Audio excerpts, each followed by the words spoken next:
Sakay man sa barko o sa motorsiklo, ihahatid namin kayo sa masasayang kwento dahil pag simula na ng weekend, simula na ng bagong amazing adventures.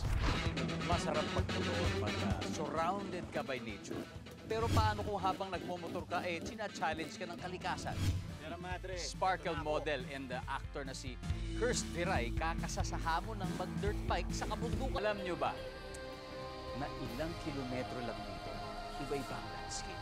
At doon tayo dadalhin ang kapuso model and actor na si Kirst Viray sa kanyang off-road motorcycle adventure sa Sierra Madre Mountain Range.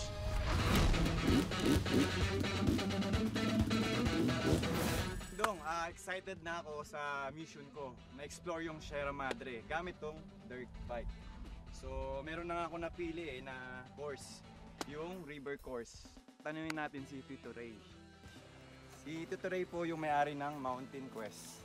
Yan. Tito Ray, ako nga pala si Kirst Viray. Oy, Kirst. Okay. First time mo lang bang mag-dirt bike? Opo, first time. Kailangan mo lang mag-enroll sa off-road, Yes po. basic training para ma-enjoy mo yung dirt bike ride. So yung mga first timer po, like gaano po kalayo yung ilang kilometers po yung pwede nilang i-try? Usually, pagka river course, mga 14 kilometers back and forth. Okay, gets ko na Tito Ray. Maraming salamat po. Okay. Sierra Madre, eto na ako.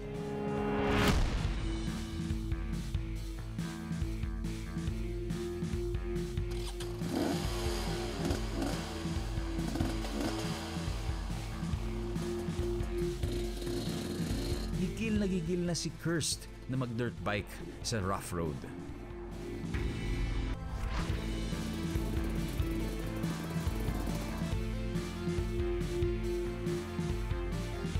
Guys, malayo pa to, kaya todo na to.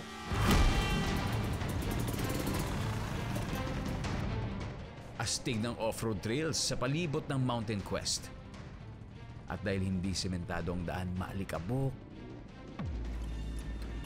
mabato o pag inulan maputik.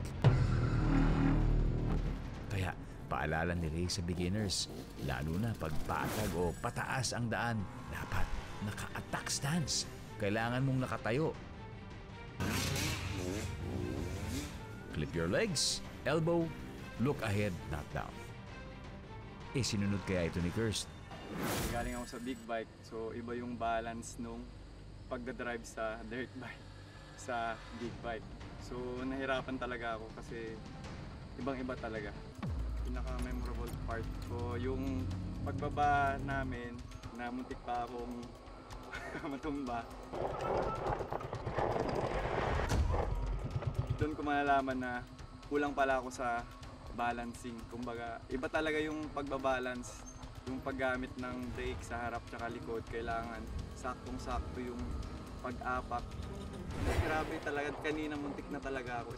Aminin ko kasi kanina pababa pa lang. Buti na lang talaga na natungkod ko yung isang paa ko sa left side.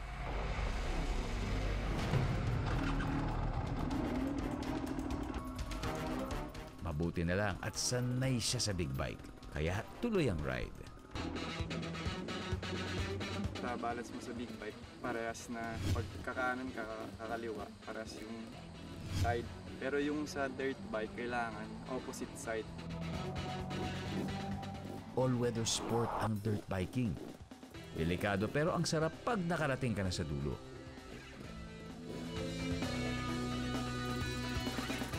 Nakuha na rin natin yung 14 kilometers river course. Ang astig talaga ng commission mo, Ding Dong. Ang saya, sarap ulitin. Sobrang na-enjoy ko talaga. Lalo na kasi mahilig ako sa nature talaga. At sa dulo ng maalikabok at maputik na motocross ride, masarap ding makipag-banding sa kalikasan.